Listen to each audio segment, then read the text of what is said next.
आजकल के पेरेंट्स की सबसे बड़ी प्रॉब्लम है स्क्रीन टाइम। आज हम बात करेंगे स्क्रीन टाइम किस तरह बच्चों को इस एडिक्शन से बचाया जा सके। मैं आपसे आउट ऑफ द बॉक्स जाके बात नहीं करूंगी, मैं आपसे बात करूंगी ग्राउंड रियलिटीज़ पे कि किस तरह से हम स्टेप बाय स्टेप और सिस्टमेटिक वे में बच्चे को इस एडिक्शन से बचा सकते हैं। तो हमें ये चीज़ को सबसे पहले खुद मॉनिटर करना है कि हम अपने घर में मोबाइल या स्क्रीन या कोई टैब कितना यूज़ करते हैं और किस वक्त यूज़ करते हैं और किस पर्पस के लिए यूज़ करते हैं। तो सबसे पहले आपको अपने आप को मॉनिटर करना बहुत ज़रूरी है। दूसरा पॉइंट इसमें यह है कि आपको ये अंडरस्टैंड करना पड़ेगा कि बच्चे मोबाइल क्यों इतना एंजॉय करते हैं, क्यों इतना यूज़ करते हैं। एक्चुअली बच्चे वो चीज़ पसंद करते हैं जो उनको इनपुट और आउटपुट है। यानी मोबाइल एक ऐसी डिवाइस है, अगर आप उसको गौर करें कि ना सिर्फ वो उनको एंटरटेन कर रहा है, उनकी इजी एक्सेस में भी है, उसमें चॉइसेस बहुत ज़्यादा हैं, मल्टीपल फंक्शंस हैं, इतना कुछ है उस मोबाइल में, और आप चाहें बच्चा उससे अट्रैक्ट ना हो। अब आप चाह रहे हैं कि एक तरफ आप मोबाइल की एडिक्शन से उसको छुड़ाना चाह रहे हैं और दूसरी तरफ आपके पास कराने के लिए कोई इंटरेस्टिंग चॉइस ही नहीं है। आप उसको किससे चेंज करते हैं? टॉयज से। आज मैं आपको बताऊं, बच्चे टॉयज से खेलना पसंद नहीं करते। ये रिसर्च से साबित हो चुकी है बात कि स्पेशली डेड टॉयज से बच्चे खेलना नहीं पसंद करते। हम उसका सब्स्टिट्यूट जो दे रहे होते हैं, मैं अर्ली एज की बात कर रही हूँ, तो हम उनको टॉयज दे रहे होते हैं। आपको सबसे पहले क्या करना है, आपको सबसे पहले उसका बेहतरीन सब्स्टिट्यूशन ढूंढना है कि आपके पास आपके साथ उसकी अटैचमेंट हो, आप उसके साथ इतना इन्वॉल्व हो कि बच्चे को वो टाइम हैप्पी लगे। एक्चुअली हमारे बच्चे रियल लाइफ फन को भूल चुके हैं, भूल भी क्या चुके हैं, शायद उन्होंने देखा ही नहीं कि आप उसको एक ऐसा सब्स्टिट्यूट दें जो कि मोबाइल से ज़्यादा बेहतर हो। अगर आप उसको वो टॉयज़ दें जो कि एक्टिविटी बेस हो, लर्निंग बेस हो, इसमें आप क्या क्या दे सकते हैं। बहुत सारी एक्टिविटीज़ में लर्निंग से रिलेटेड शेयर करती रहती हूँ। इसके अलावा इनडोर गेम्स पे बच्चों को लाएं। अगर आपके घर में ज़्यादा बच्चे नहीं हैं तो आप इन्वॉल्व हो, आप उनके साथ खेलें। मैं अक्सर बच्चों से, जब पेरेंट्स आते हैं मेरे पास, तो मुझे सवाल करती हूँ, आप बच्चों के साथ खेलते हैं? तो माएँ अक्सर कहती हैं, हम तो पूरा दिन बच्चों के लिए हैं, हम पूरा दिन उनके काम करते हैं। मैं फिर उनसे सवाल रिपीट करती हूँ, क्या आप बच्चों के साथ खेलते हैं? हम बच्चों को पढ़ाते हैं, हम बच्चों को काम करते हैं, हम बच्चों के लिए कुक करते हैं, फादर कहते हैं हम उनको अर्न करते हैं, हम उनको प्ले ग्राउंड ले जाते हैं, उनके साथ पिकनिक्स करते हैं। फिर मैं सवाल रिपीट करती हूँ कि क्या आप बच्चों के साथ खेलते हैं? फिर वो मेरे पॉइंट पर आते हैं। एक्चुअली आपको डेली बेस पर बच्चों के साथ कोई इंडोर या आउटडोर गेम खेलना है। बच्चों को खेलना कैसे है ये एक्चुअली हमने सिखाया ही नहीं ग्रुप में। हमें बच्चों को आपस में कनेक्टेड करना सिखाना है। इसके बाद इंडोर गेम एंड देन अगर बच्चा बड़ा है तो उसको आउटडोर एक्टिविटीज़ पे लाएं। बहुत अच्छा सब्स्टिट्यूट है कि अगर बच्चे को आप आउटडोर एक्टिविटीज़ में इन्वॉल्व कर दें। अच्छा, अक्सर पेरेंट्स कहते हैं कि भाई हम स्पोर्ट्स में नहीं लगाएंगे, बच्चा एजुकेशन से दूर हो जाएगा। देखिए, फ़िज़िकल एक्टिविटी बहुत ज़रूरी है। वो स्विमिंग हो सकती है, वो कराटे हो सकते हैं, वो एक्सरसाइज हो सकती है, वो रनिंग हो सकती है, और वो स्क्वॉश हो सकता है, वो क्रिकेट हो सकता है। आपको इस तरह का कोई सब्स्टिट्यूट उसकी डेली रूटीन में ऐड करना ही होगा। इसके बाद अगर गर्ल्स हैं और आप आउटडोर काम नहीं कर सकते, इंडोर गेम्स पे लाएं। असल में हम उनको इतना ड्राई स्टफ दे रहे होते हैं कि जैसे बुक्स हैं, पढ़ना है, एक्टिविटीज़ हैं। आपको याद है हम क्या अपने चाइल्डहुड में, आप ज़रा याद करें, आप क्या गेम खेलते थे अपने घर में?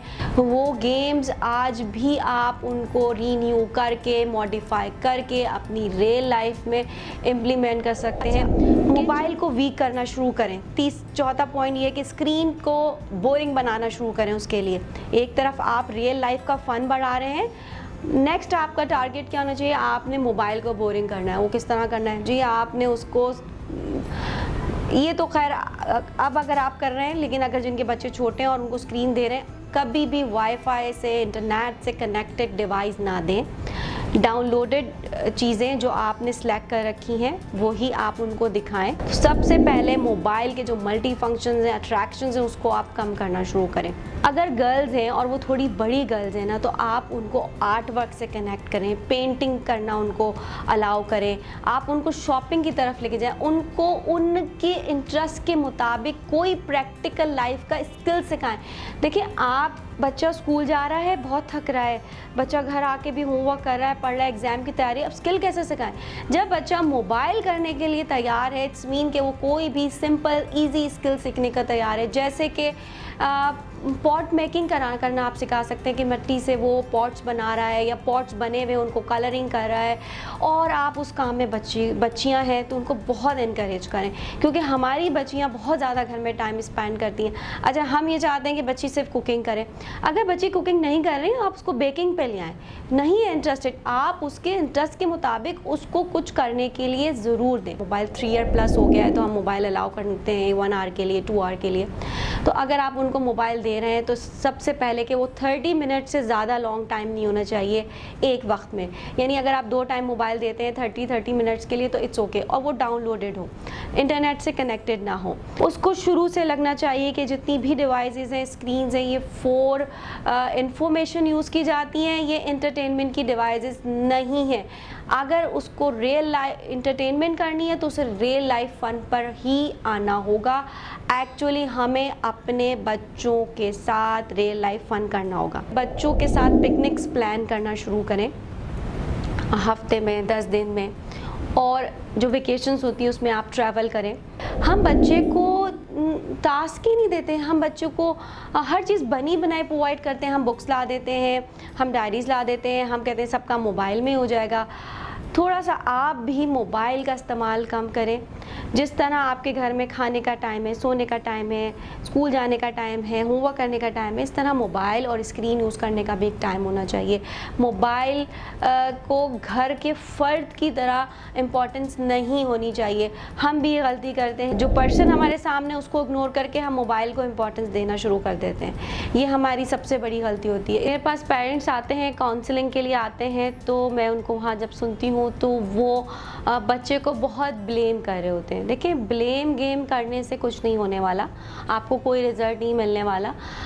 एक्चुअली बच्चे ने एनवायरनमेंट में मोबाइल और स्क्रीन्स देखी हैं तो वो यूज़ कर रहा है। एक्चुअली हमें ये भी अंडरस्टैंड करना है कि जो बच्चे मोबाइल के एडिक्ट हो चुके हैं, अब उनके साथ क्या करना है। इसको आप इस तरह अंडरस्टैंड करें कि अगर आपको पता चलता है कि आपके बच्चे को टाइफाइड हो चुका है तो आप क्या करेंगे? आप उसको डांटेंगे, मारेंगे कि भाई ये आपको टाइफाइड क्यों हुआ, और बस अब टाइफाइड तो नहीं होना चाहिए था, क्यों आपने टाइफाइड कर लिया, ऐसा तो टाइफाइड नहीं होना चाहिए था आपको। आपको पता है कि एक टाइफाइड के पेशेंट के लिए ये गुफ्तगू जिस तरह से यूज़लेस है, इसी तरह एक मोबाइल एडिक्शन बच्चे के सामने इस तरह की गुफ्तगू करना उसको खुद से मज़ीद दूर कर देगा और आप उसको मज़ीद कन्विंस नहीं कर पाएंगे। फॉर एग्ज़ाम्पल, हम एडिक्शन उसको कहते हैं कि अगर कोई बड़ा या बच्चा 4 घंटे से ज़्यादा दिन में मोबाइल देख रहा है और वो बार बार मोबाइल की तरफ देखता है